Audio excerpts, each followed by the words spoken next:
I've lost all faith in my government and the scientists it keeps. Beware of these governments. They've let you down, they've sold you out, and the whole community is suffering.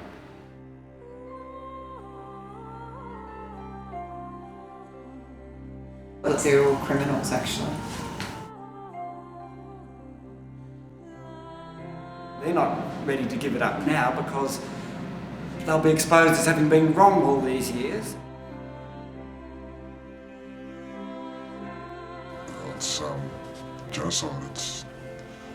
It's so wrong against the people. It's the asbestos of tomorrow. It's killing us slowly. Mainstream media should be absolutely ashamed. When I saw the extent of the fraud and the funny money, I realised there was a problem.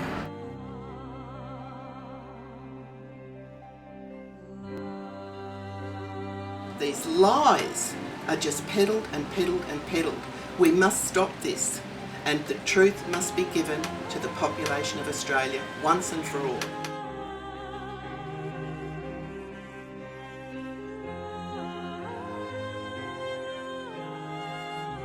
This is the livelihood and the well-being of our children and grandchildren that is at stake here.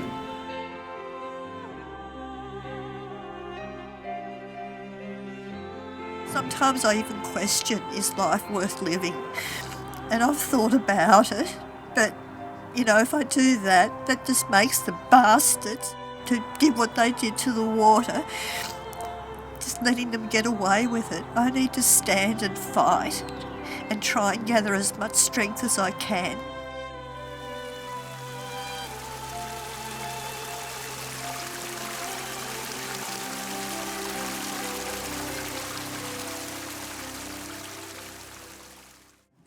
I'm Anne Bressington. I'm a member of the Legislative Council of South Australia, an independent in the Parliament, and have been looking into fluoride now for probably 6 months, and I'm disgusted at what I found. Fluoride and fluoridation of our water supply, I believe, is one of the greatest health frauds of our time, and it's put many people at risk of ill health and pain and suffering in their life. Water is life. The majority of our bodies are comprised of water. Access to safe water is a fundamental human right. But there is something dark happening in this country, something insidious and inescapable. There is a poison in the tap water with a sinister and dubious history surrounded by ignorance, propaganda, corruption, corporate science, and cover-ups. Now, there is more urgency than ever before to expose the truth of this chemical to the public, for it is destined to flow from virtually every last Australian faucet. The poison is fluoride. You have been lied to. And now, the truth.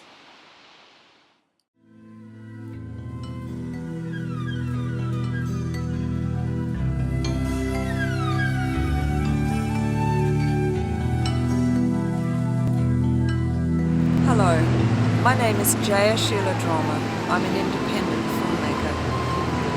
In September 2010, I was invited by Safe Water advocates from Geelong in Victoria to record the account of a single fluoride hypersensitivity sufferer.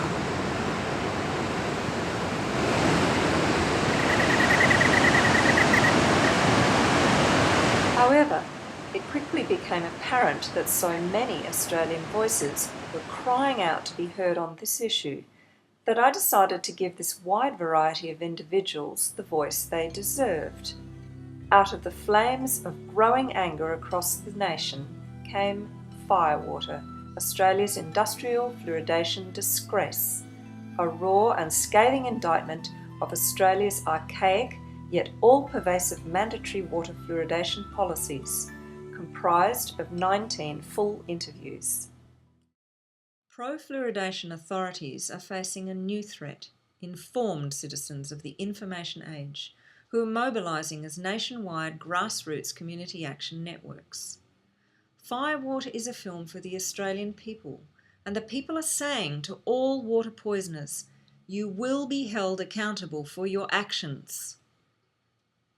You will not poison us, our children, or our environment. Not without a fight. As the waves of truth crash relentlessly upon Australian shores, the fluoridation facade crumbles with each passing day, leaving Australia in the shadows of the medico-scientific dark ages.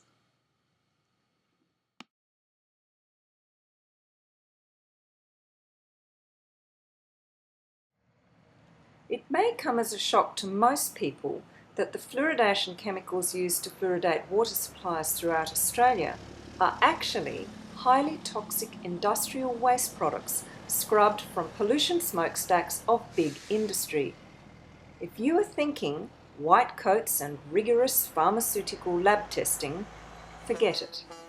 The untreated industrial pollution waste is placed directly into tanker trucks and driven to your local fluoridation plant and added to water at a concentration of, on average, 1 milligram per litre. We are approaching the grounds of Incitec Pivot, a leading global chemicals company based in Geelong, Australia. As you can see, the grounds are lush and green. Quite benign, really.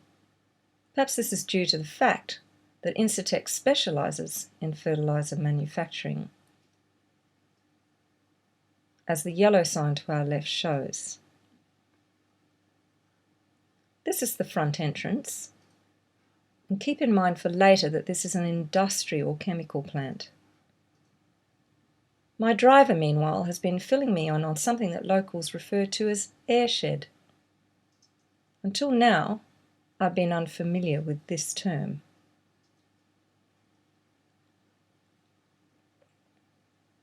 Just to the end of this road, more to this phenomena shall be revealed.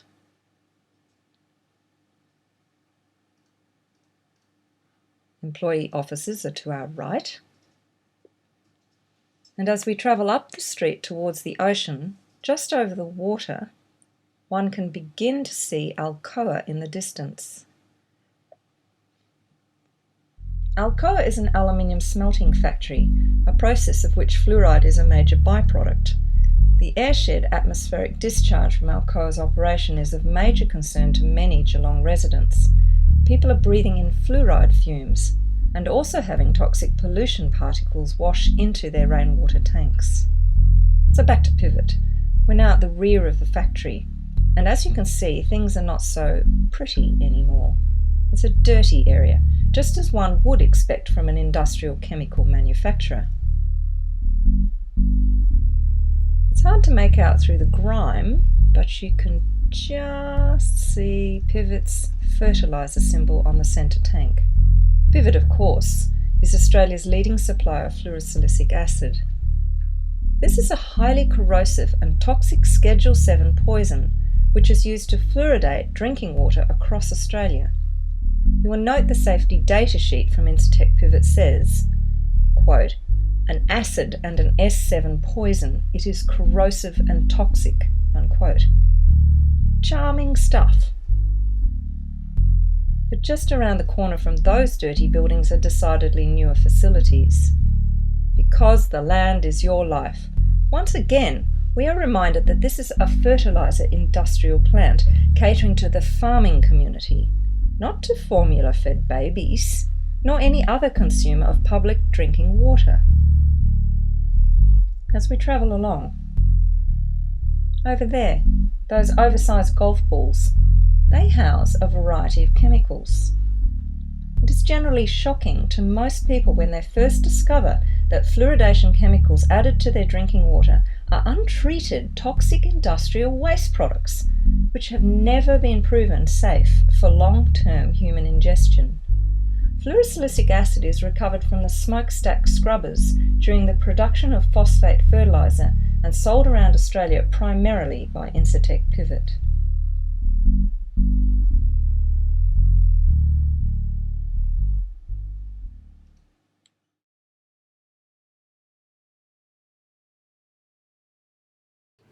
Why do you think fluoride is dangerous and should not be added to water? It's a poison. Yeah, it's a poison. And I've done some research, and countries that use it compared to countries that don't use it, there's no benefit with teeth decay, and that's the only reason they put it in our water. And you were mentioning that you felt it was corrosive. Could you give me firsthand what do you feel about that statement? Just from what I've seen at work, they had to spend huge amounts of money on the best metals, stainless steel, titanium, whatnot, and it just corrodes everything over a long enough period. It just eat through everything. Do you think people in Geelong should have a choice whether or not fluoride would be added to their drinking water? Definitely. How does it make you feel that they're forcing fluoride? It's genocide. It's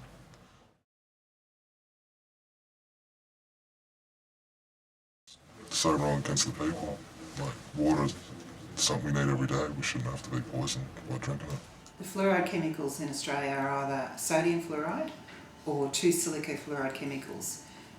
Sodium silica fluoride, which is a solid, and hydrofluorosilicic acid, which is a liquid. A lot of the silica fluorides come from inside Tech Pivot in Geelong. Sodium fluoride used to come from aluminium smelting, but nowadays most of the fluoride chemicals used are the two silica fluorides, and they can either be produced locally from inside Tech Pivot, or they can be imported from China particularly, or sometimes Belgium and Japan. But I mean, they are waste products of the fertiliser industry. The silica fluorides are waste products of the fertiliser industry. What happens is that there's fluoride in the phosphate rock along with silicon. When they make superphosphate fertiliser, they're converting insoluble phosphate to soluble phosphate so that plants can take it up. They crush the phosphate rock, they mix it with sulfuric acid, and then you get two gases coming off. You get hydrogen fluoride and you get silicon tetrafluoride. These two gases go into a wet scrubber and they spray water in from the top. And when the gases dissolve in the water, they combine together and they form a new compound called hydrofluorosilicic acid. They then keep on recycling that water through the wet scrubber, dissolving more and more of these gases as they're coming off, until they get to about 25% hydrofluorosilicic acid, which they then send off. They don't clean it up any more than that. They send it off in tankers, rubber-lined tankers, to fluoridation plants which are attached to water treatment plants. Goodness me, I don't think most Australian people are aware of where this chemical actually comes from. I just wanted to add too, with the sodium silica fluoride, what they do is they then react the hydrofluorosilicic acid with sodium carbonate, or another name for that is soda ash, and then you get the precipitate. They filter the precipitate off, they dry it, they bag it, and they send that to areas that are further away where they can't tanker the liquid form. What do you think, just as a matter of interest for the viewers, do you think people would actually be horrified if they found out that this is actually what they're drinking? I think they would. Most people don't want to be drinking toxic waste of any form, and particularly from an aluminium smelting toxic waste or fertiliser toxic waste, you know. And that's why the government tries to deny that it is toxic waste, but that's exactly what it is. They don't deliberately make these fluorides as a product. They're actually a waste product of other industries.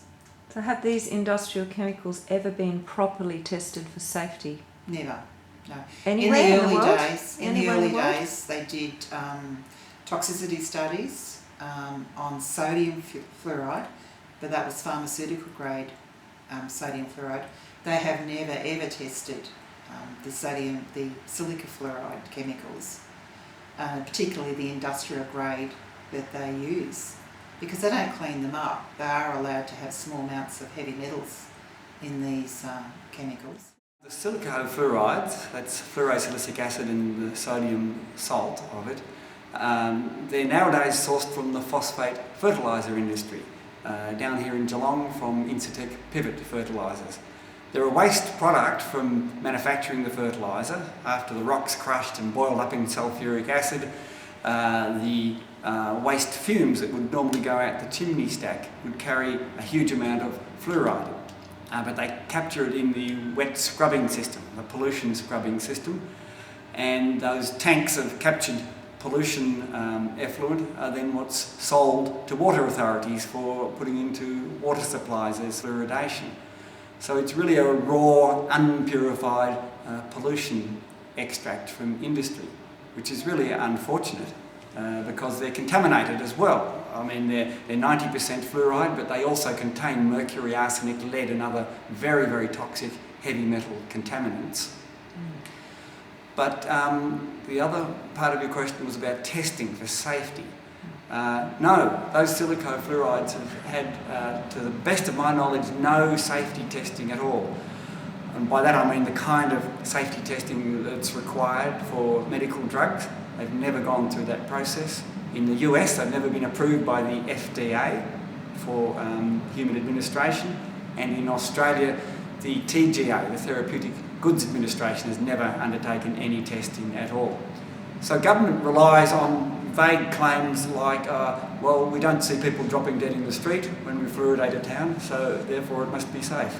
Does it get eliminated out of the body? Fluoride is cumulative. You can eliminate, a healthy person can eliminate about half of what they ingest per day. The rest is stored in bones or affects thyroid gland, pineal gland and a few other body systems. But a person with poor kidneys eliminates less than half, almost none. So people with kidney disease are at especially great risk of toxic effects from fluoride. That's very interesting you mentioned Belgium, because Belgium is where Queensland get their fluoride from. Oh, of course, yes, yes. Well, see, they're so smart, they don't have it. So they send it to us to put in the dumb Australians' water, you see, to dumb us down. And it's working. But yes, that's your silicofluoride poisons. That is a combination of your sodium silicofluoride and your sodium hexafluorosilicate. So drink up Queenslanders, drink up Australians. And this is also the other one. This is also the other one you get in your water supplies, which is the sodium fluoride. This is the bed buddy of this one. Dangerous, toxic by, it's poison of course, toxic by ingestion. Target organs are your kidneys, your bones, your central nervous system, your gastrointestinal system and your teeth. So how smart are we? So to me, no matter how much we're out there saying it's a toxic waste, people don't get it. It doesn't sink in because it is beyond their belief that a government would do this. Like, no, I've had people say to me, well, why would a government put poison in our water? And I go, well, I don't really know. I think it's got something to do with money, you know? But they don't get it. How it's made and the components, you know, it's not just fluoride, but silica fluorides come packaged up with other contaminants such as lead, arsenic, cadmium, radon, mercury. They all come because it's an industrial waste product that they actually dump into the water supply with no processing, straight from the chimneys, repackaged into the water. And so people often don't realise that they're not even getting a pharmaceutical grade fluoride in the drinking water. I mean, that to me is a total insult. And even more worrying is that politicians don't know where the fluoride comes from. They don't. Now, I've just found out we're getting our source from China. So we're getting all their industrial pollutants repackaged for us. You don't know what's in there. Who's tested it? Where are the test results to show what the ingredients are, what it's made up of, how much fluoride is in there and how much other stuff is in there? We don't know. The politicians don't know. Who's running the show here? It's interesting Sandy should bring up this point. She is correct. The vast majority of the time, we basically have no idea of the contaminant levels in the toxic junk cocktail of each batch of fluorosilicic acid or its bed buddies. She is also correct that China supplies some fluoride to Australia. However, soon after interviewing Sandy, when filming the Adelaide portion of this documentary, we were fortunate enough to be handed an exclusive Freedom of Information package by the Honourable Anne Bressington MLC and Dr. Andrew Harms. This includes analysis of various batches of silica fluoride poisons, each of which is unique in chemical composition. The full documentation of the raw chemical analysis is available at the link provided on the screen. This freedom of information will shock most viewers. Aluminium, up to 71 milligrams per litre. Arsenic, 5.2 milligrams a litre. Mercury, 7.9 milligrams a litre. Even uranium. And the list goes on and on. We are even so blessed to have sodium fluoride certificate of analysis from Shanghai, China.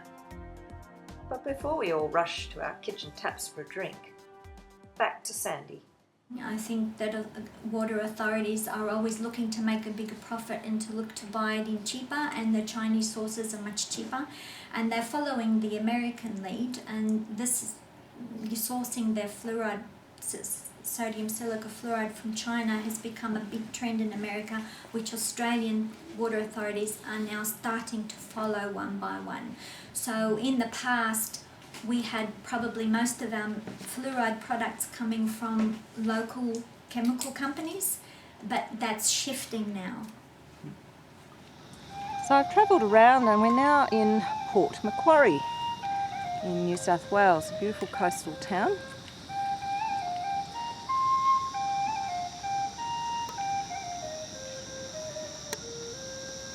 Dr. Alexander, are most other dentists you know aware that water fluoridation chemicals are actually industrial grade waste products? Well, from my personal research, I would say the majority of them are not aware.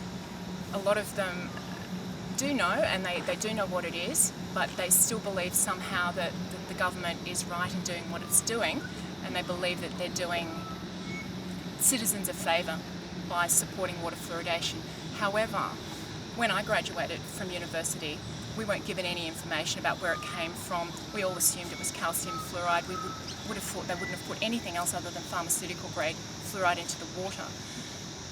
Then the ADA was very good at covering up what the actual chemicals being used were and where they were from. Many times I contacted the ADA and said, what exactly is this chemical that's going into the water? Where is it from?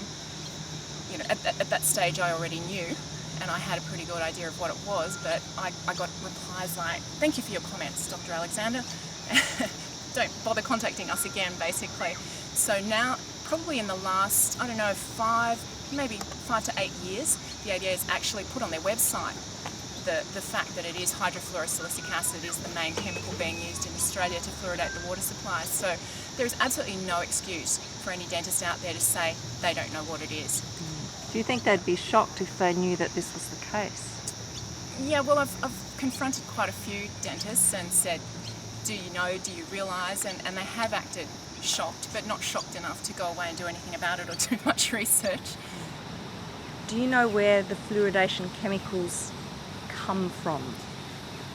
I have been told that they're coming, the ones that are coming to Port Macquarie are coming from Incitec Pivot, a phosphate fertiliser company in Geelong, and I suspect that we will also be receiving chemicals from China. Fluoridation chemicals are made from? They're made from superphosphate manufacturing, also aluminium production, and they're collected in the smokestacks, they're wetted down and collected in a liquid form, put in barrels and marked highly toxic, dangerous, S7 poison, and shipped off to councils to drip into our water supply. Industrial grade, we're drinking industrial grade fluoride chemicals. Yeah. From the fresh fluoridation battle hotspot of Port Macquarie, we travel to the long-time stronghold for the fluoride faithful. But as unbelievable as it may seem, even this neck of the woods has been giving fluoride pushers headaches of late. Thanks to the courageous individuals such as Anne Bressington and a certain prominent dentist who the Australian Dental Association now wishes never called himself a past president. But some histories are set in stone. Dr. Andrew Harms, former president of the Australian Dental Association's South Australia branch, realised more than a decade ago that something was terribly wrong with water fluoridation.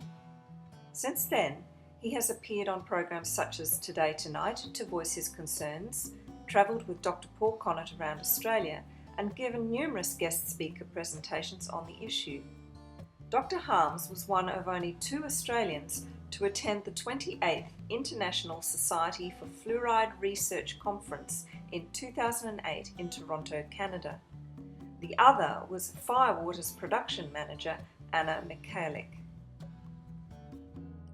When I did read the science about 10 years ago, I started to get serious concerns. And my concerns were based around the fact that I didn't realise that we weren't using natural fluoride, so-called natural fluoride, or calcium fluoride, but we were using a common industrial waste. This industrial waste is mainly coming from the superphosphate industry, but also recently from industrial waste from China, of which we don't have a really good idea of the origins. I didn't realise that fluoridation involved dumping about 700 tonnes of industrial waste, mainly from the superphosphate industry, into Adelaide's water supply. And it's not a pharmaceutical grade, it's an industrial grade. Some of the contaminants are aluminium, mercury, low levels of uranium, beryllium, cadmium.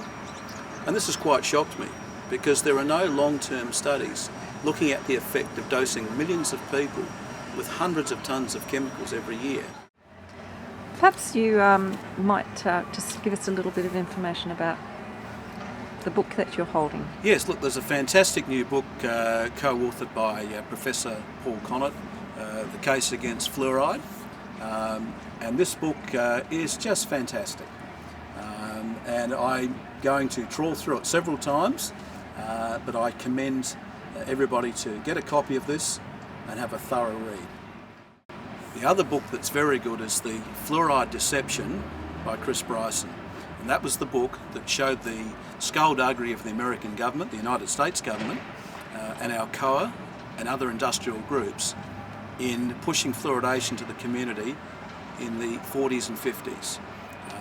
Chris Bryson's book was my turning point, and when I saw the extent of the fraud and the funny money that went to validate fluoridation, I realised there was a problem.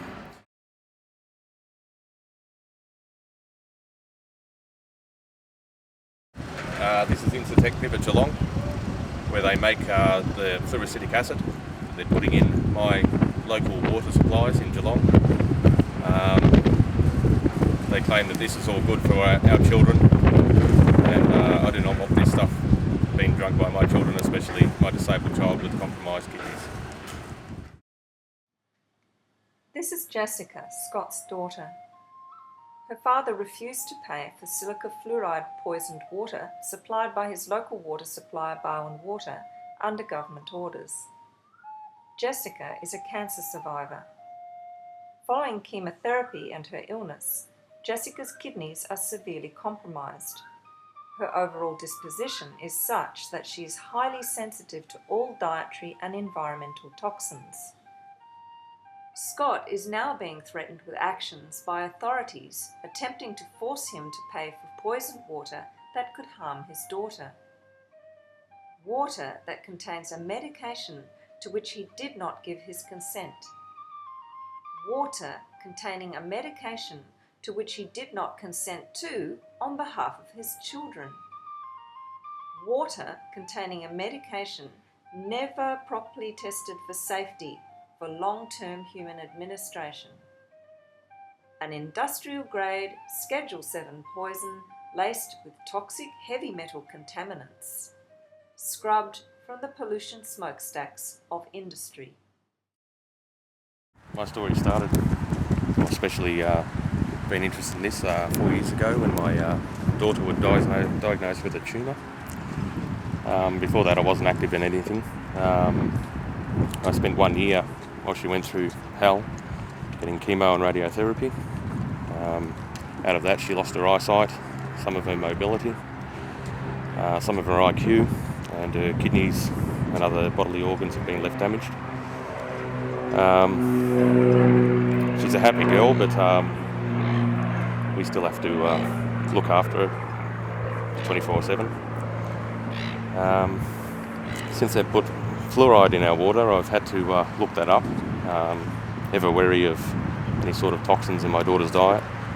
And after a lot of educating myself, I have come to the conclusion, just on the facts and the science, that I cannot let my daughter drink this stuff. It's not only not what we consider good fluoride, it also has other toxins like lead, cadmium, and there's a whole list. And it's been verified by Australian television that this is in our water. The government's doing this. They've omitted facts. They've lied to us, and I cannot let my water or any other of my children drink this toxic soup that they're claiming is beneficial for their teeth. Before that I was blissfully unaware of what fluoride was. It was in the toothpaste and that was all, and I believed my government, but after this I've no faith whatsoever in either my government or the people pushing this.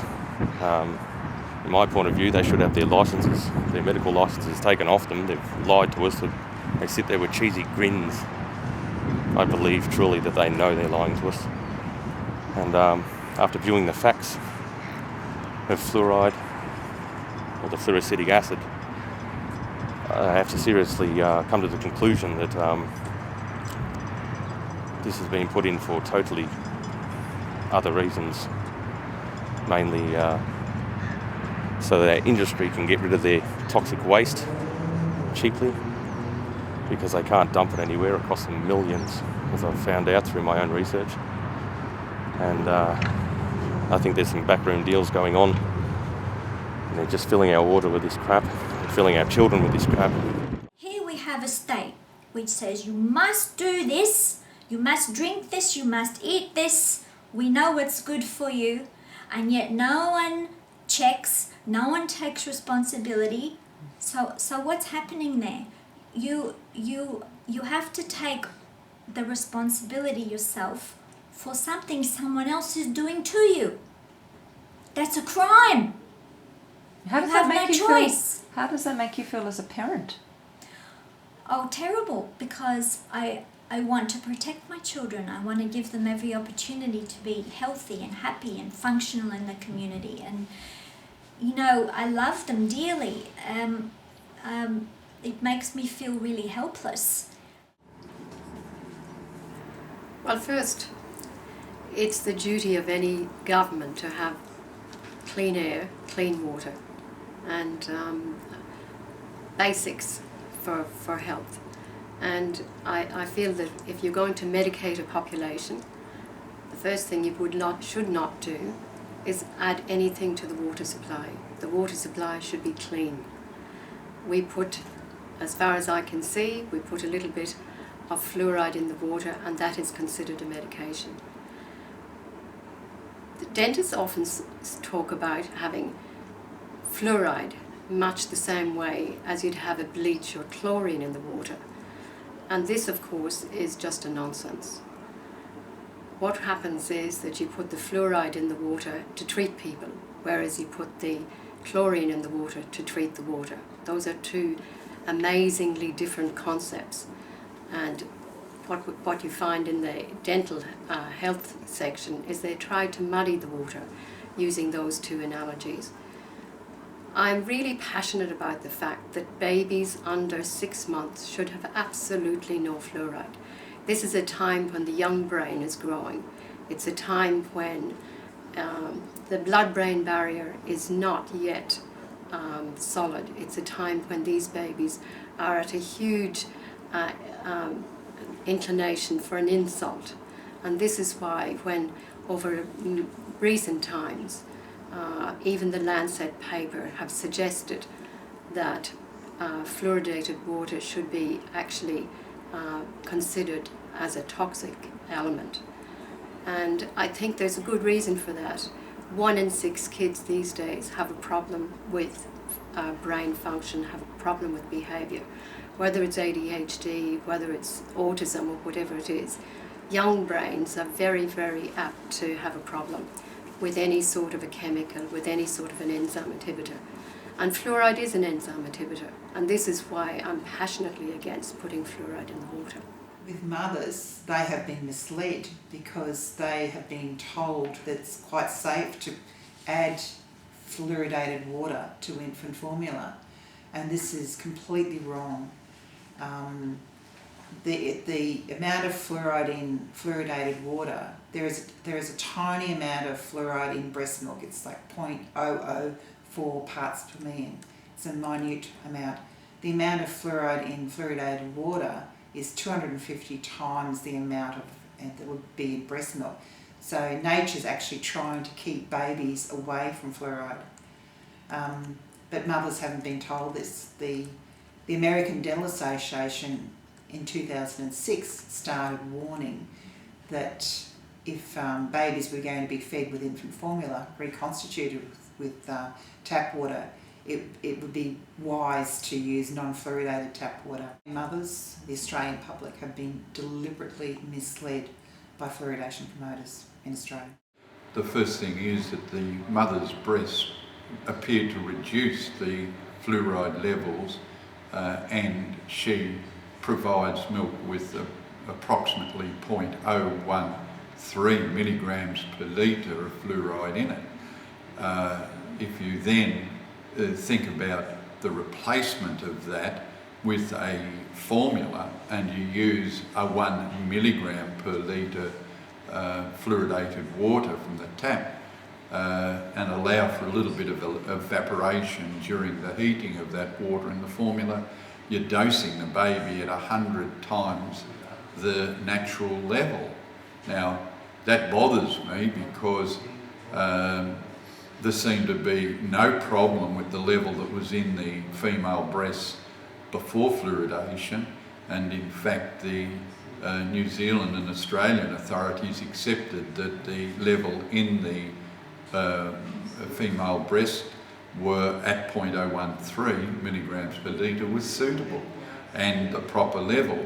But when you go to the extremes of putting fluoride in everybody's water, then there are no exclusions to who gets it, and in this case the infants get about 100 times more than they would if they were being breastfed.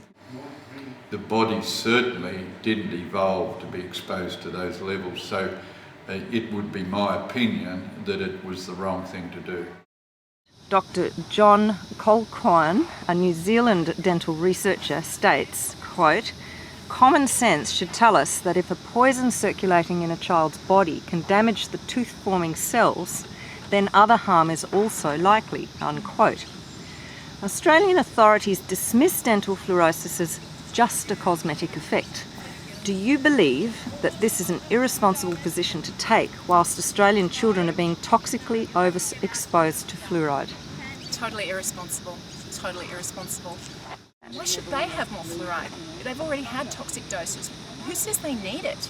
Who says it's not already in their bodies? And why aren't they being tested for fluoride in their bodies? And that can be done. You know, and that's what we've been asking for in this community. Test our community first. We may already have fluoride. You're telling us we need it. How about find out if we already have it? And we're definitely being exposed to it on a daily basis. Well, people often ask me how I got involved, and I have to sort of tongue-in-cheek tell them that I've never been in favour of poisoning people. And I get all sorts of reactions from that. But basically, when you're taught to be a doctor, you're taught to at least do no harm, and that is at the background, coupled with an evolving interest due to my father's influence and studying nutrition and getting involved in more natural remedies. That's got stronger. However, I have all the orthodox qualifications in general practice and children's health and nutrition, but I've been the Queensland Chair of the Australian College of Nutritional and Environmental Medicine and the Australian Integrated Medical Association. And as I mentioned before, for 6 years I was a member of the Complementary Medicine Evaluation Committee of the Therapeutic Good Administration. So that's my background, and I suppose that's what's driven me. I suppose, touching on what Jeannie just said, it is, I suppose one thing that TGA experience taught you is to evaluate research, and when the National Research Committee in the United States in 2006 has 500 studies and 1,000 references indicating there are difficulties with teeth fluorosis, with skeletal problems, with thyroid function, with brain function, osteogenic sarcoma, and a situation led by dentists who are primarily interested in teeth and not the rest of the body, or public servants who seem to be driven by a political and not a medical agenda, quite happily brush that aside. And it's quite astounding that has been allowed to get through a system. The benefits of fluoridation are minimal, if any, and the research supports that as well. I'm Doug Ebringham. I was a family doctor in Rockhampton 40 odd years ago, and I wrote to the paper saying what a good thing fluoridation was. Then I started to find evidence that there was not all good things come out of fluoridation, and I changed my mind, and I've been studying the subject from that point of view ever since. Well, the profession is waking up to the fallacies of fluoride promotion. It's rhetoric, not science. We need the all health professionals, teachers and researchers to look at the things from the objective point of view and not to the political and rhetoric point of view. Look for the money trail. Decades ago, it was the aluminium industry providing most of the fluoride waste, and they were the ones that were sponsoring surveys of public health, but they only did it for teeth. They ignored and they failed to investigate other organs of the body, the thyroid gland, the bones, and every other part of the body is affected. What about effective? The word effective, they say it's safe and effective. Would you agree that water fluoridation is effective in stopping or reducing tooth decay? I don't say it is, only on the word of dentists I've spoken to who've done proper research and published research into the effectiveness of it. And I haven't been all that concerned with that aspect because I've been focusing on the side effects. But with the studies that have been done where there's been a proper statistical analysis, scientific analysis done on effectiveness, they cannot differentiate any significant difference between the tooth decay rates in unfluoridated cities and fluoridated cities. For example, look at Queensland, that was never fluoridated except for a couple of small towns until 2009, and yet right through the 1980s, 1990s and the early 2000s, the tooth decay rates for all ages in Queensland were no different to Victoria and New South Wales that had been fluoridated for 20 and 30 years. So there is no evidence for benefits.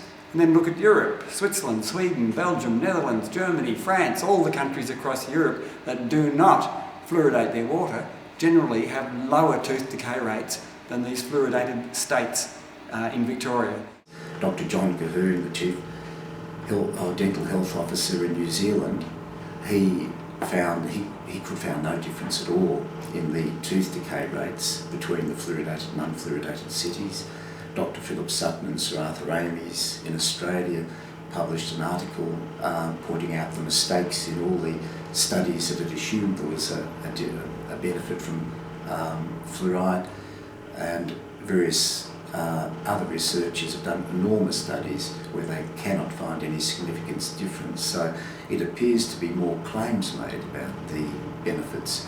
But as I say, if there's any harm confirmed from the treatment, then the effectiveness or otherwise is totally irrelevant. It can't be given as a treatment if it's harming patients, forcing them to have the treatment regardless of its effectiveness. I did become rather concerned about fluoride because I think there are reasons to believe that it's not actually efficacious in terms of tooth decay, preventing tooth decay, and that it could be harmful in other respects as well to health. I mean, there are a lot of experts forming this opinion now, and in Europe they're basically taking fluoride out of their water supplies to a large extent. I think it's an antiquated technology basically that could be quite harmful, and I suspect we're probably better off without it. It's pretty clear that a lot of people are very concerned about it, and you meet individuals who say they've been made sick through fluoride, and they're not pretending. I mean, there's medical evidence for it, but there is medical evidence that fluoride does adversely affect some people at least. Perhaps they have particular susceptibility, but there are people who are harmed by fluoride, by drinking fluoride. In terms of where we should be heading with fluoridation, critically there is a need for researching the safety of the treatment. First and foremost, even more than the effectiveness of it. Because at the moment, from the clinical studies that I'm seeing with patients, they appear to be getting affected by the fluoridated water, and often badly, to the point of being where the fluoridated water is indeed a risk to their life. And that is not only recognised by myself, and the patients and their families, but also by their dentists and doctors are also very aware that this is the case. So it is critical that the government starts working towards resolving this question about its safety, because no doctor should ever be giving a treatment totally unaware of the safety aspects of it. And secondly, the safety aspects are not being pursued, not being looked at. And that is completely unprofessional for any practitioner to pursue such a line of irresponsibility with their own treatment of patients, and for the government to be giving a treatment where they appear also to be not pursuing the aspects of, is our treatment of the community by fluoridating their water safe, is quite irresponsible. And as I say, when I've pursued that with health authorities and said, could they do studies into the safety with patients who appear to be getting sick, then so far there's been a complete refusal to do any such assessment. In terms of what I've done, I did actually get a private members' bill passed the upper house of the Victorian Parliament at the end of 2007. And the private members' bill would have required the Victorian government to obtain the consent of affected people before new areas, new parts of Victoria could be fluoridated. It passed the upper house, which was quite an achievement, but the government, I would say, probably sabotaged it in the lower house and saw that it didn't get anywhere there. So unfortunately it didn't become law, but I feel there was something of a moral victory to get it passed in one house anyway. So what symptoms do you actually get from continuing to use fluoridated water? Okay, headaches, itchy skin. If I wash my hands all day with the water, they'll just go red and feel like fine grade sandpaper, and then the skin will just start splitting open and bleeding. These days, when I have my once a week shower, I usually vomit within the first 24 hours, and I'm in bed for 2 days because I just can't move. Wobbly legs, dizziness, just extreme exhaustion, and the brain is just not working at all. The American report, which recommended the testing be done, was just reflecting the identical request from the National Health and Medical Research Council in 1991 that said that testing into sensitivity to fluoride must be carried out. And as a result, the NH and MRC now appear to be going against the earlier recommendation without that testing ever having been done. And from the clinical evidence, it appears that that was a rather bad oversight on their part. So the American research in 2006 is now recommending that that be done again, and this is where, of course, it would result in an explanation as to why people are getting sick from the fluoride exposure on a scientific level. But if you go, do you go on holidays? I can't go on holidays because where in Australia is there no fluoridation. Okay, you can go to a little country town, but it might be exciting, but basically if I want a decent holiday and have a relaxing time not having to do anything, I have to go overseas. Europe, Scandinavian countries cannot afford that on a pension. Why Scandinavia specifically? They've got no fluoride in their water. They've taken it out. The supermarkets are saying they have not sold so much, spring water or no water than ever before. Since the fluoride's gone in, they're making that much money on bottled water. It's just amazing. What a tragedy it is that in this once pure and healthy nation, it is now so difficult to find pure drinking water as nature intended. Trusted sources such as Green Hill Springs still exist, but cannot cater to the needs of an entire nation due to limited capacity and supply. What a tragedy that simply turning on the kitchen tap or running the garden hose entails the transference of industrial waste. Pure water is no longer available and free to all. Big industry holds our purity hostage, more so with each passing day. And that's just what's happening. That's part of the bigger picture. Do you know much about filters at all? I have researched. The sort of filters that are needed to take or remove fluoridation? Well, first of all, boiling will only concentrate the amount of fluoride in the water. It's extremely hard to get rid of out of water. Most carbon filters, carbon filters particularly is what most people use, won't remove it.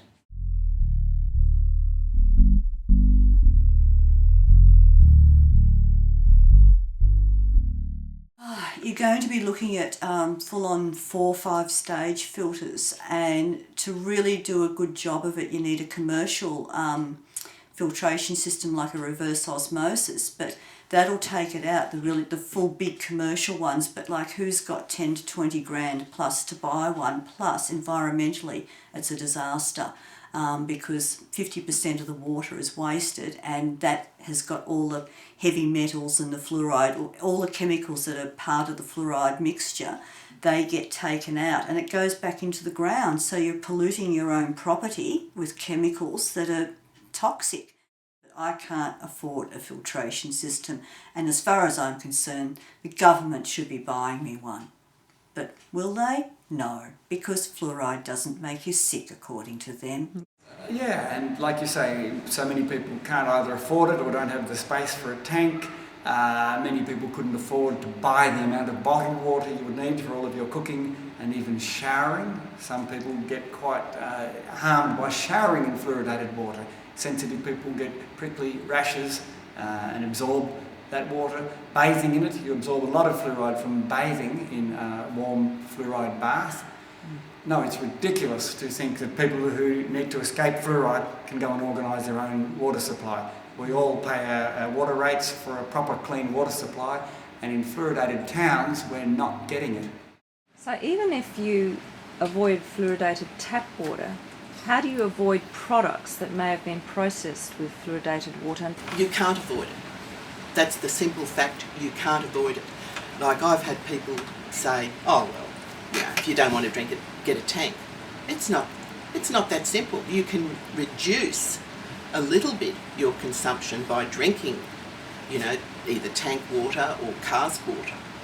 But still, unless you've got massive amount of money to get a whole house filter on your home, you're showering in it, you're washing your babies in it, all your gardens hosed with it, all your plants, your vegetables, all the fruit and food you buy is all manufactured with tap water. I have particular concerns in South Australia, and especially in Adelaide, of where this fluoridated chemical waste goes, because only 5% of that 700 tonnes ends up in people's bodies. The rest is excreted and flushed down our drains, so 95% at least of this 700 tonnes goes to our sewage plants. Now the big issue is, okay, that goes to sea and they've managed to sanitise the waste and get away with it and get it out of the reaches of the EPA. But what I am concerned about is the thousands upon thousands of litres of this sewage waste that goes through treatment plants and ends up in the Virginia fruit and vegetable area. If this fluoridated waste containing the arsenic, the uranium, the beryllium, the cadmium and other products, other heavy metals, ends up in being a treated wastewater going to produce Adelaide's vegetables, I have concerns that there may be health implications from that, and I am going to in the future investigate that issue. And it's been proven that it's harmful to fish. In fact, I believe it will stop a salmon run. I mean, you put it into the water supplies, so then it gets back into the rivers, doesn't it? Because the stuff is released into the rivers. And it's really bad for fish. So if it's bad for fish, it's obviously an environmental toxin. And it's not supposed to be put into rivers. So they dilute it with our water supplies. It's a way of laundering a poison. Dr. Spittle has condensed the medical literature that reported on side effects from many doctors, dentists and scientists doing government work and their own clinical observations, and he's listed around about 24 different common symptoms of fluoride toxicity. And that's really important because most doctors and dentists are informed it's completely safe. And this is difficult to focus on just, is fluoride causing the skin rash? Is fluoride causing the abdominal pain? Is it causing the muscle fatigue? Because I can go on for 20 or so different common symptoms, and this is where they normally get treated with anti-inflammatories, cortisone for the skin rash, but doctors and dentists are not generally aware of what side effects to look for. Dr. Spittle's work is critical for health practitioners who are dealing with the public who may be getting affected by fluoride to become clinically aware of what they should be looking for, and Dr. Spittle's work also shows the testing procedures of how to avoid the exposure to the fluoride and then watch to see a change in symptoms. So clinically it's very, very relevant. There's labourers and sports people who have many times the risk, the pathology, the toxicology comes in from 0.7 to 2.3 parts per million. So if you're taking 0.9 parts per million, if people have 2 or 3 times, they're an enormous risk, and there are a lot of them. There's certain teas and wines and soft drinks and juices and raisins, potatoes and cheese and grapes, foods which concentrate this and have done so in America. So it's in the environment so much, they need to have a look at what people are getting. And then you have the issue of people who can't excrete it. And then as well, we said at the end, there's this enormous problem of the hypersensitive people. There's a lot written about at the end of the spectrum, there are 7 or 8 or 9 or 10% of people, well, there's going to be 1% of people allergic to fluoride. So in this state, there'll be 42,000 people allergic to fluoride getting no medical help whatsoever, because the doctors and dentists don't believe in it. Who's going to tell them? So if their rash gets better or they're worse, or their migraine gets worse, or their gut symptoms get worse, who's going to tell them? And it's often the more vulnerable and sick people. Originally I was in Bacchus Marsh when they put fluoride in the industry, and I'm here to simply warn the community and help other people understand what is going on around them. Initially, when they put fluoride in the water, I was sold a bill of goods that was not true, false, and as a consequence, the longer I lived, the more I suffered. I developed all sorts of heinous diseases, bone density problems, thyroid problems, liver, kidney damage, diabetes, without proper diagnosis and without proper treatment. I found that it was a waste of time going to the medical profession for help. Fluoride is documented as causing renal damage, and Brian was one of the first people in Victoria to be exposed to fluoridation in the water. It's hard to isolate exact causes of organ damage, but his shows also associated gastrointestinal impairments, so it's reasonable to think that fluoride played a role in it. Probably about 25 years ago, I read an article on water fluoridation and I very quickly realised what a con it was. It didn't work. It's a poison that's been put in our water supply, and it harms people. And I vowed there and then when I read this article that, you know, if it ever happened to our water supply, I'd walk the streets. I didn't want that going into my family's drinking water. About that time, unbeknownst to me, my sister was living in Townsville, and for about 4 years, and as soon as she got to Townsville, she had massive problems with dermatitis.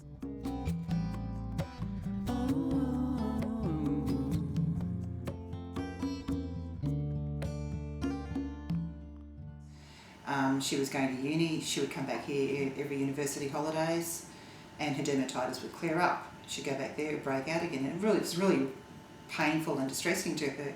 We would send her up all these various creams and potions and things, and nothing happened. She'd go to dermatologists, nothing would help. Just before she was about to leave Townsville to come back to Brisbane, this doctor said to her that she might have a fluoride allergy. Well, she didn't even realise that Townsville's water was fluoridated, and that sort of basically confirmed my, opinion that we do not want this in our water.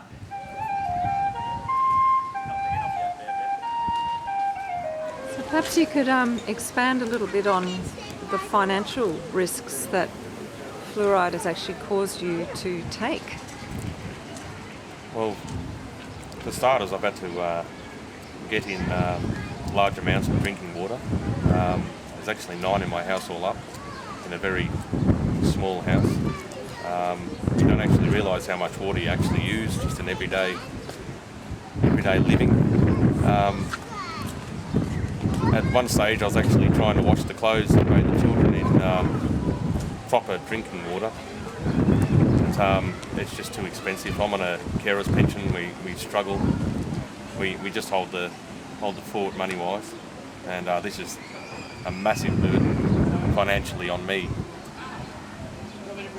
I've had to get a small tank in, which we get water off our roof, but with the amount of companies around Geelong spewing toxic waste into our airshed, I don't even know how safe that is, and I've got no way of testing it.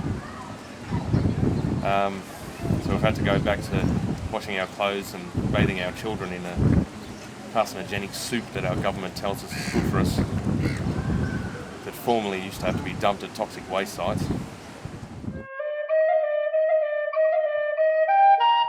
It was every time I went to Melbourne and had a cup of tea, and either the vegetables were boiled in the water, it just swelled my face and lips and tongue and throat every time.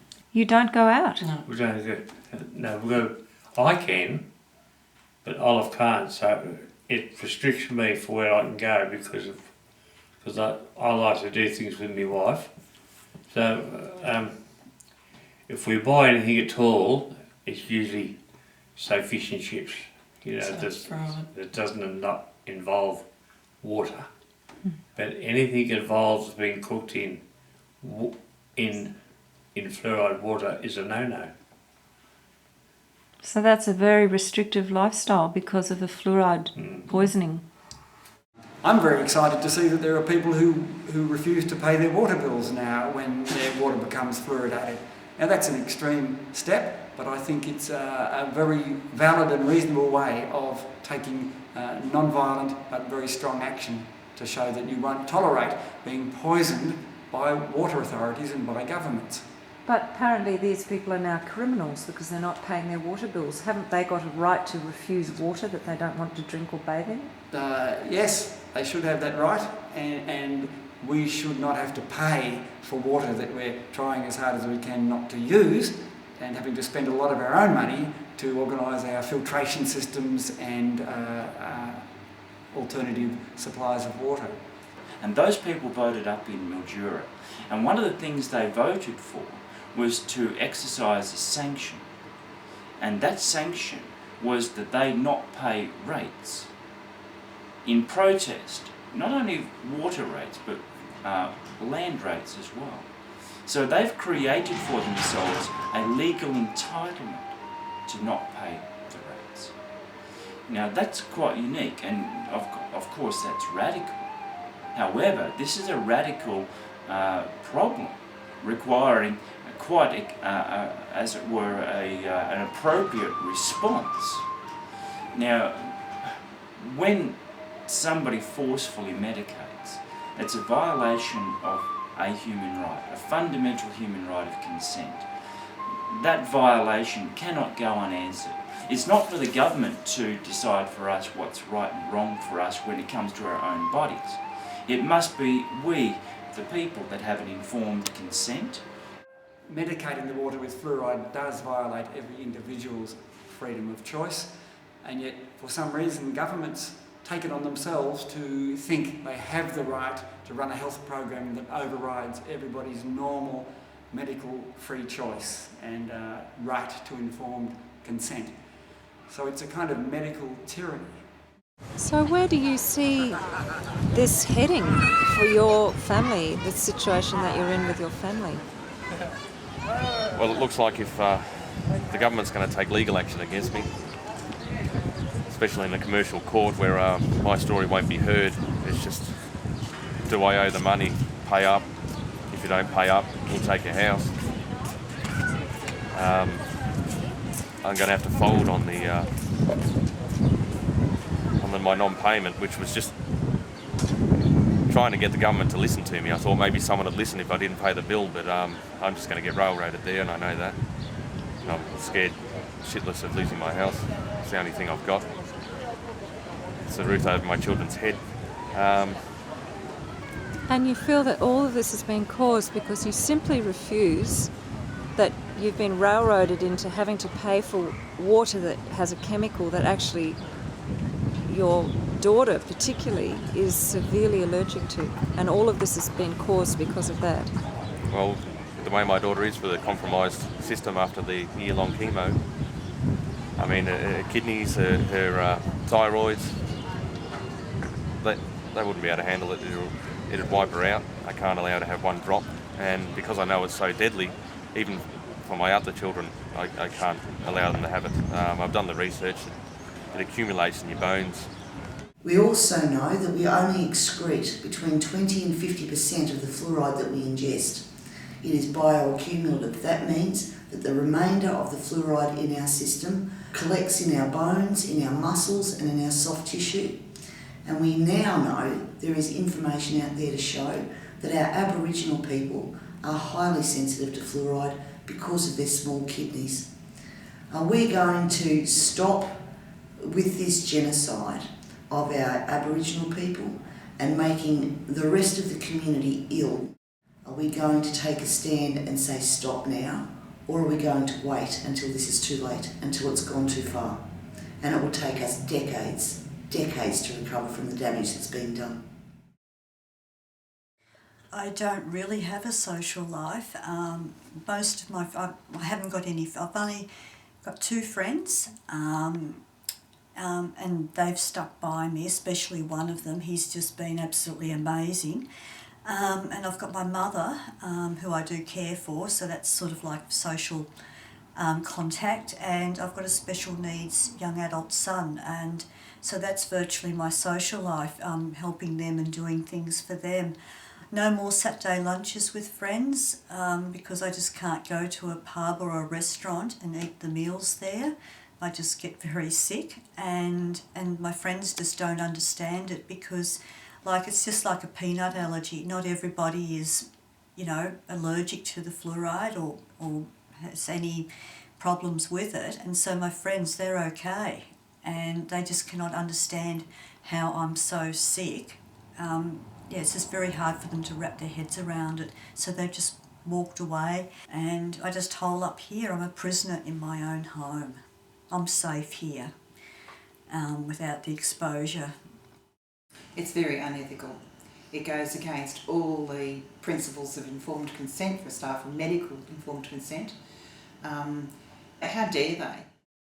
I mean, they put these chemicals that are industrial waste products into our water, ostensibly to treat our teeth, to decrease tooth decay or prevent tooth decay, which doesn't work, by the way.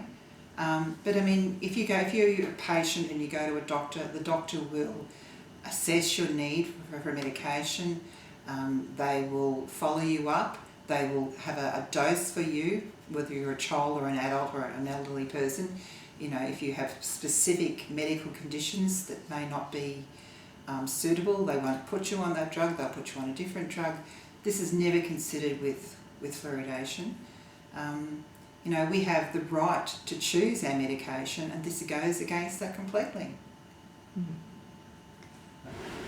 We talked before about India and China. They have it naturally in there, and they know how bad it is.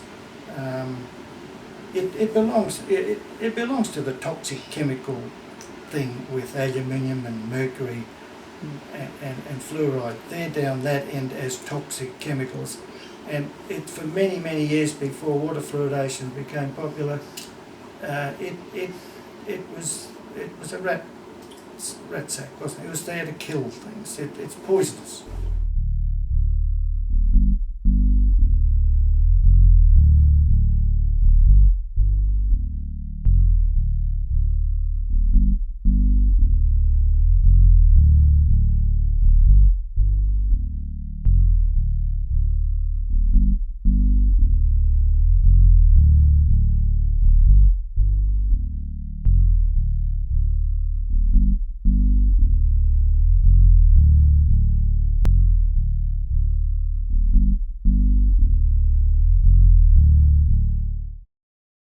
Worries me that governments can see fit to mass medicate us by putting fluoride, which is a toxic chemical waste, into our water. As a housewife, I would like to ask who is accountable for putting this in our water. You hear all of these abbreviations, ADA, AMA, NH, MRC, etc. and so forth. Are there real people behind these companies? Do they have children? Do they have grandchildren? Do they care? Do they care about us, the community, who largely are uneducated on this hydrofluorosilicic acid, if I can say it? We don't know who is apathetic here. Is it our so-called medical bodies? Have they really researched it? Have they looked into it? Let's make them accountable. I want them to be accountable, and let us know the truth. What it should be the subject of is scientific testing. We need to have scientific testing, and that hasn't been done. And when fluoride was brought in here in Australia, a lot of doctors and scientists were against it, and the tests to prove whether it was safe or not were discontinued before it was put in the water supply. And the NHMRC said about 18 years ago, I think it was, that this stuff should be tested for efficacy and safety, and it's never been done.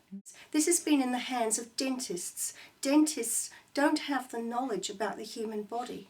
And the other issue I cannot understand is why we have Nobel laureates in medicine who say that this is bad for the body, bad for the brain, bad for babies. Well, yes, you know what? We are very medically backwards, and we're scientifically backwards, and I would even call it religious, because what we're expected to do is believe something someone's invented with no science backup, ignoring all the facts of the toxicity.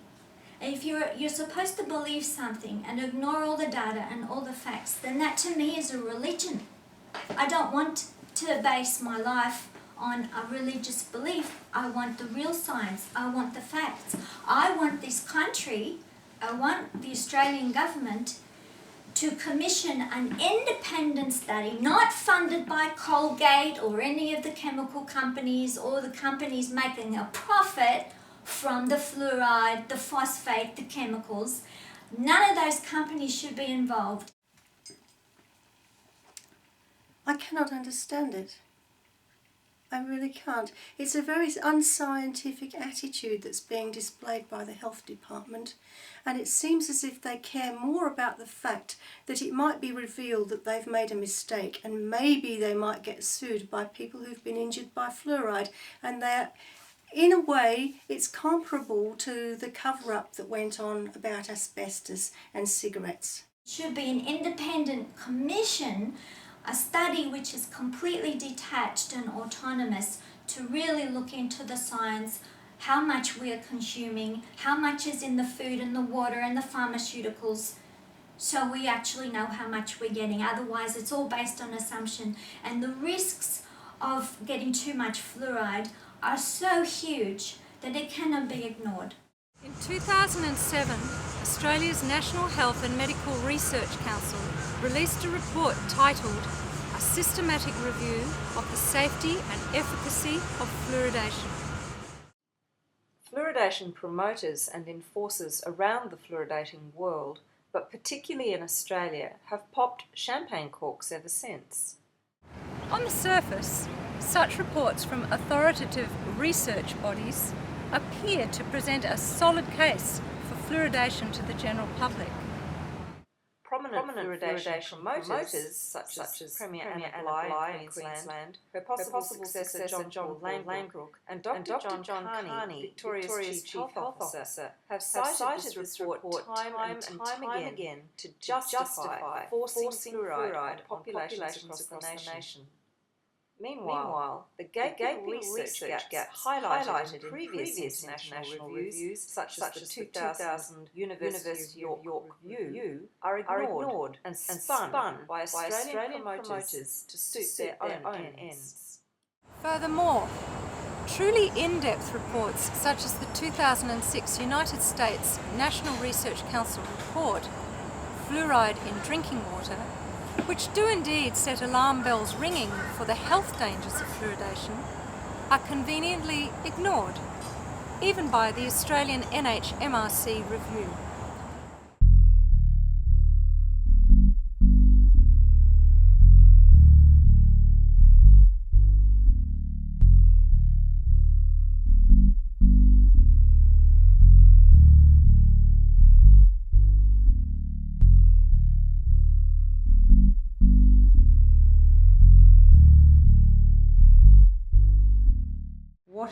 views on the NHMRC report, and do you believe it addresses all fluoridation health concerns adequately?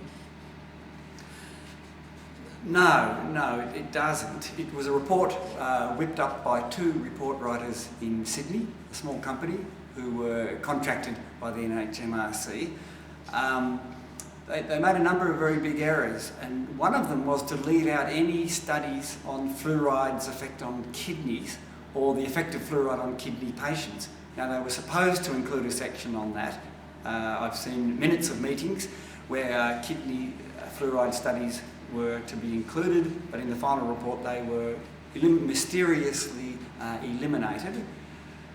When it came to the cancer studies, particularly Dr. Basson's study of osteosarcoma and fluoride being responsible for osteosarcoma, they dismissed that in about 3 lines, based upon a letter to the editor written by Professor Chester Douglas, who said that there will later be other reports coming out of his office that will show that Basson's study wasn't correct.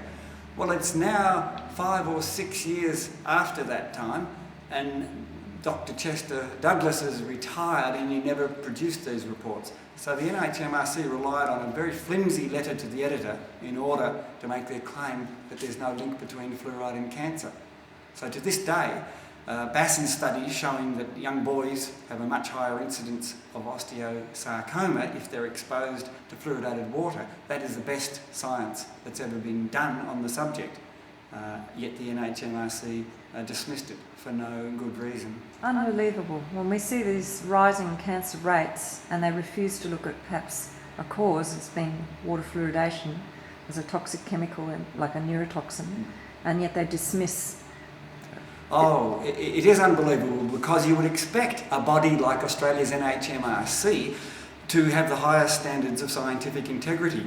But it's become apparent from just the 2 examples I've given, the kidneys and the bone cancer, that they had a goal to whitewash fluoridation and not to do a proper fearless study of the pros and cons. What are your views, Marilyn, on the NHMRC report, and do you believe it addresses all fluoridation health concerns adequately? No, I think it's a piece of garbage, actually.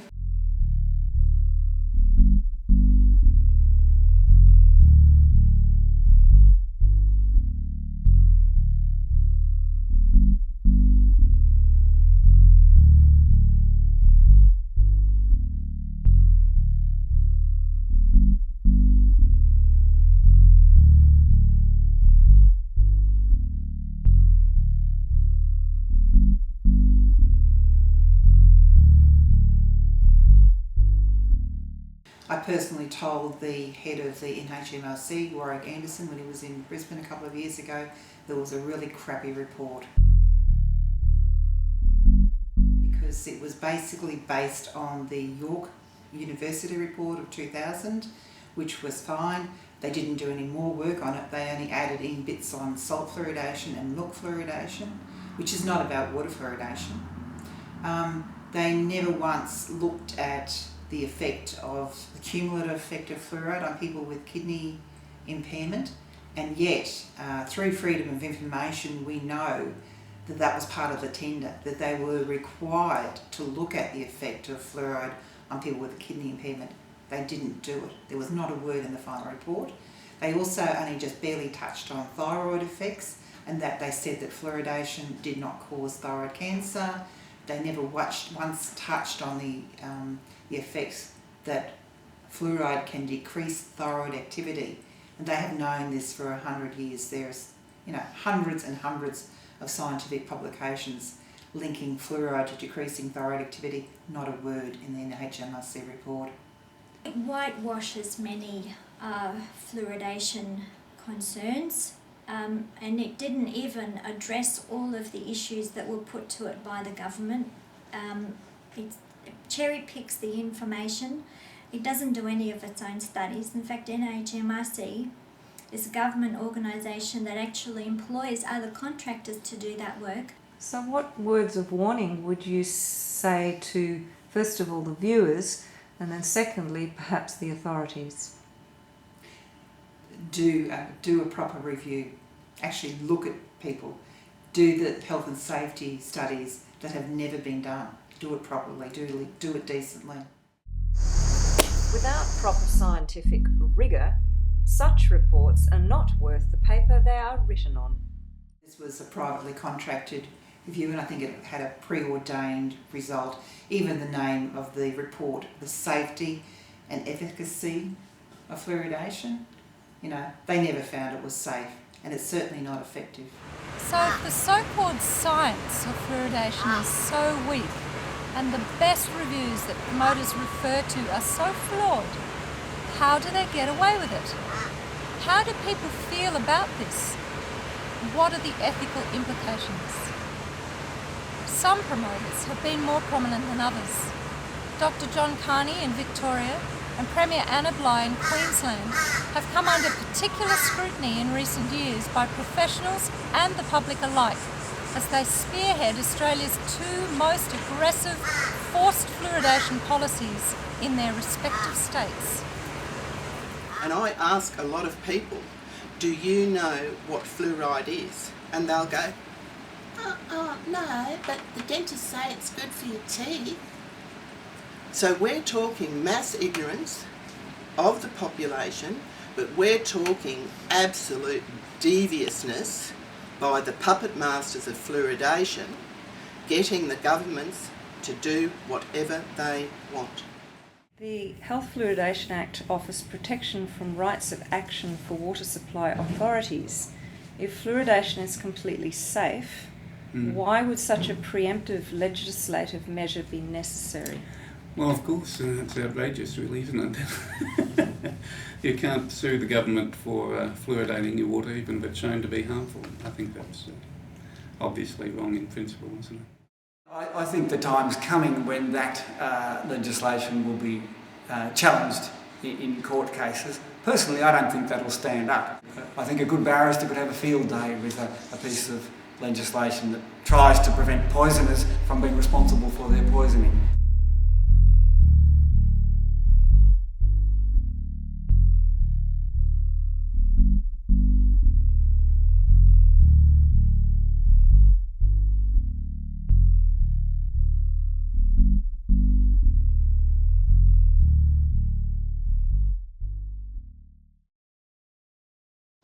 What would you say to Premier Anna Bligh, who has fluoridated forcibly the water of Queenslanders?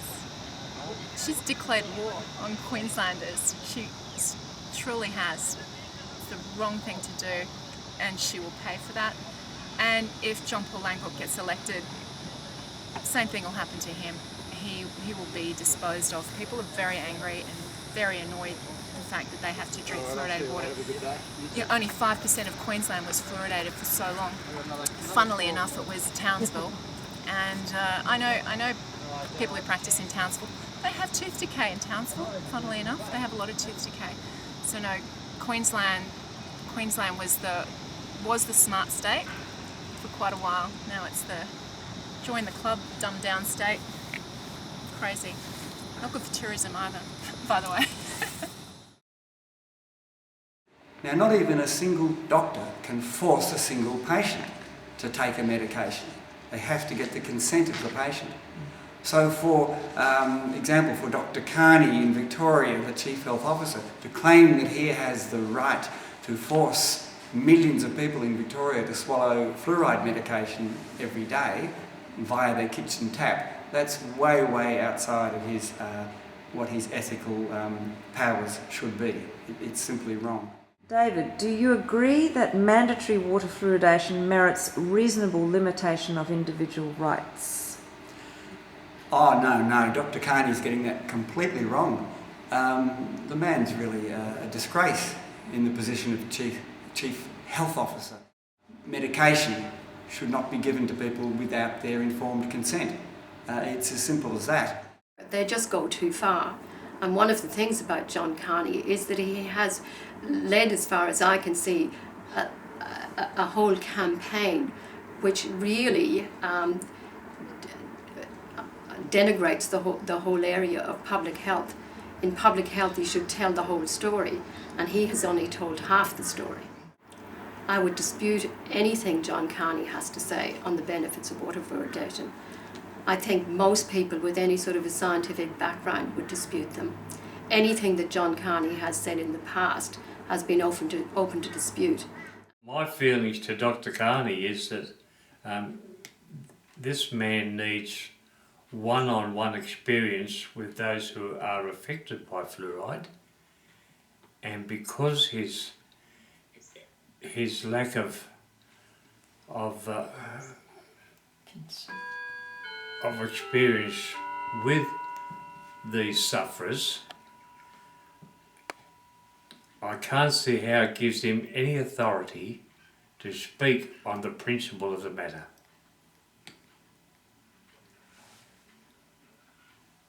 How do you feel about Dr. Carney in the position that he's in, making decisions about people's health?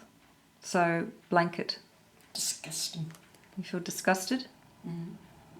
So what would you do with Mr. Carney? Tip him out. Tip him out.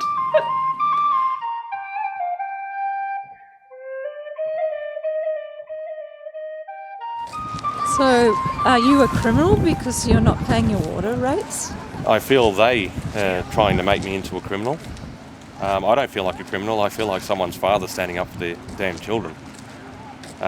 What would you say to other fathers? Stand up with me. Stand up with me.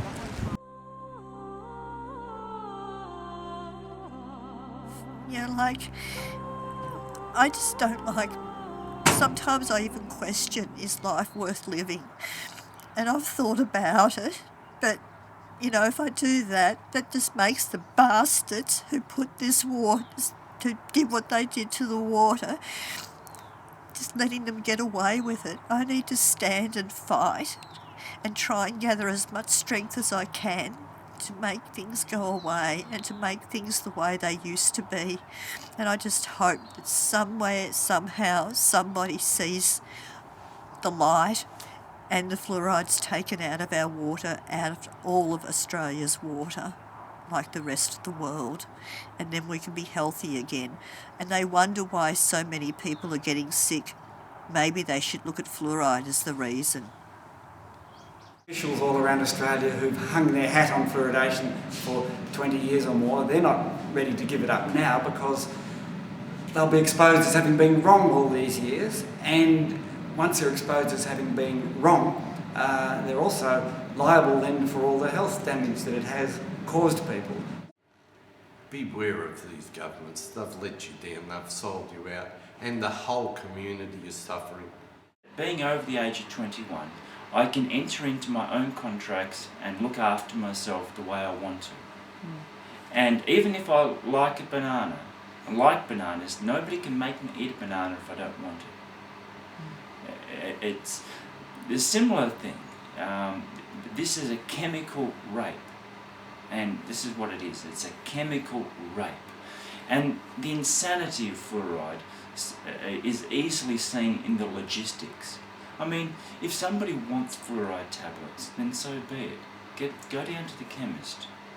If somebody wants fluoride, then let them take it. But for all of the rest of us that don't want it, then this is insanity to actually make us have it, or to expose us to it. What would you say to authorities that have made these decisions? They have opened themselves up for claims of damages against them individually. They're there to feather their own nests and feather their own bank accounts. They'll do whatever it takes to get what they need and bugger the people. It really is outrageous. I don't know what happened to our Australians to get up and fight their guts out for what's right. We have to get the people to do something. We're in real trouble here. Life isn't worth living without your health.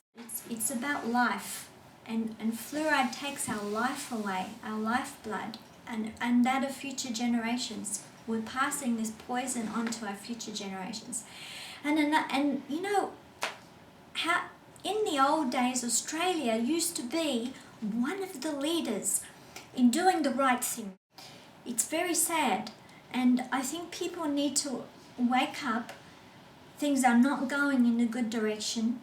If they want to protect themselves and their family, they need to be aware of the issue and the science, to take the right precautions, to tell their friends and relatives, to talk to their politicians, to give their politicians confidence that, you know, they want something to happen, so that the politicians have more confidence that they can stand up for people's rights, so they're not afraid to be browbeaten by the system that wants to control them.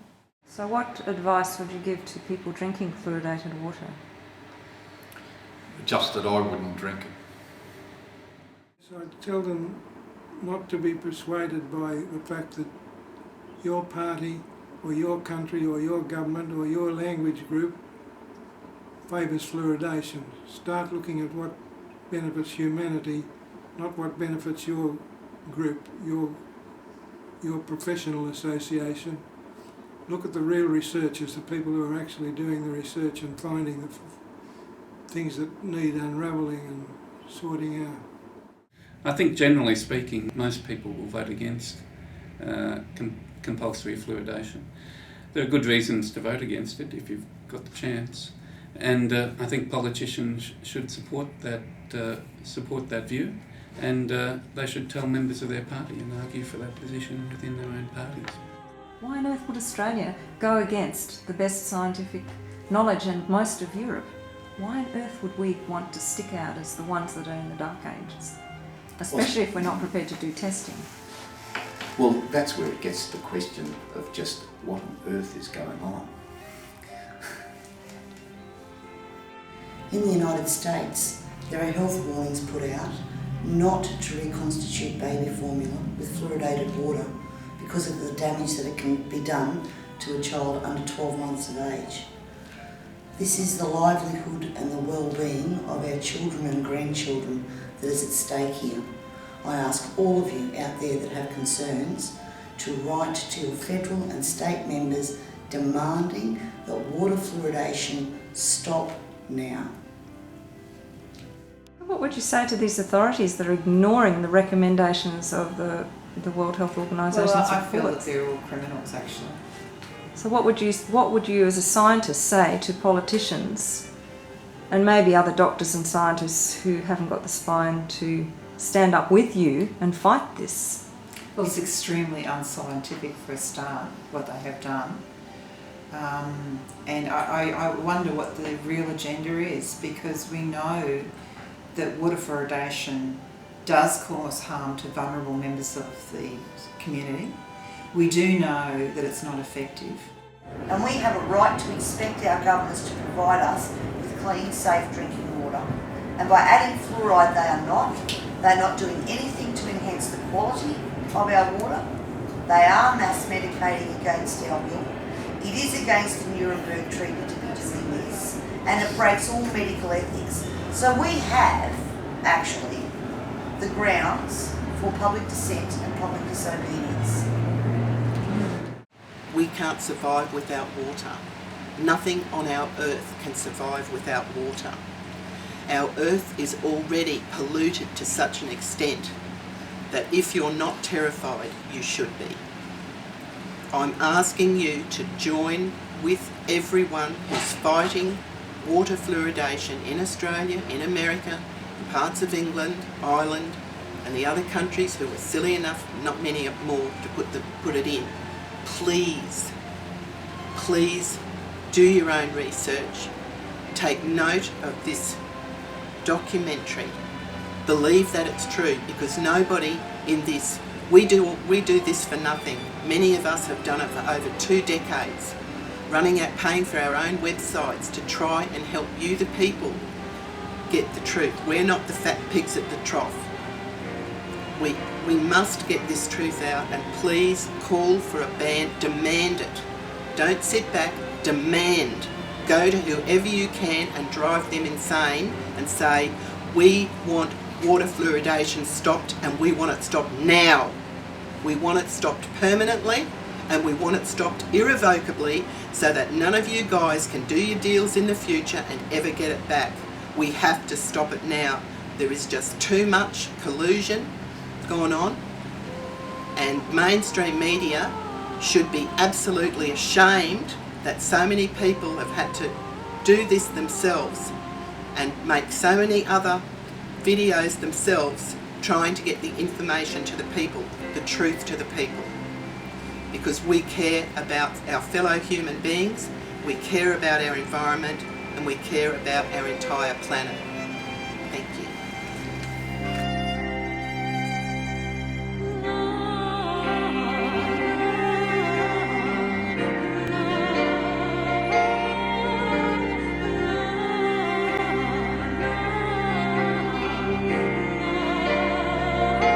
Australia is faced with a choice. Do we continue down the unethical, unscientific and indeed criminal practice of forcing toxic industrial pollution waste into all public drinking water? Or do we finally, after more than 50 years, say enough is enough and end this insanity once and for all? The choice is yours. Drink up, say nothing, or fight back.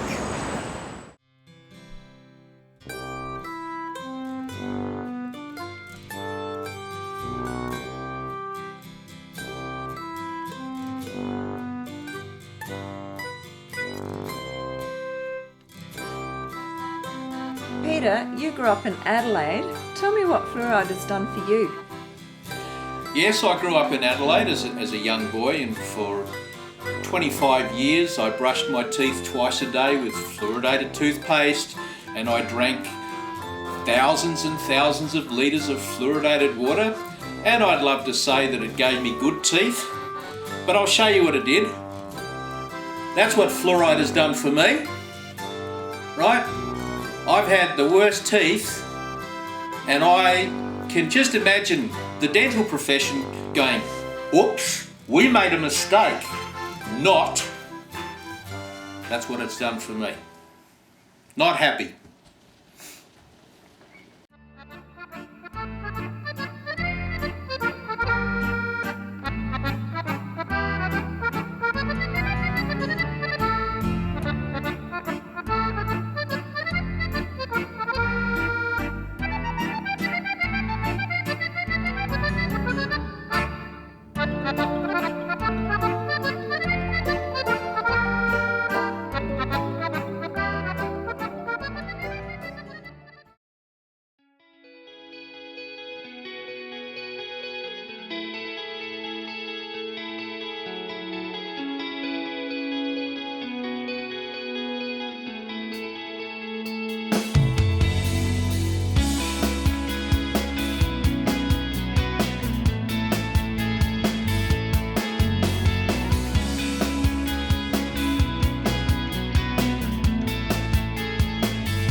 This is Jessica. Why should this little girl have to bathe in and drink this toxic, corrosive, S7, untreated, unrefined, heavy metal contaminated industrial waste, scrubbed from pollution smokestacks? Why should she have to pay the price for decisions made by uninformed legislators making unethical decisions and vested interests, or those who deny the science, or those with their head in the sand? Should her father have to pay for poisoned water? Will you stand up with Scott, the father of this dear little girl? These are the sentinels, guardians, watchers, protectors of their families and the community, men of real spine.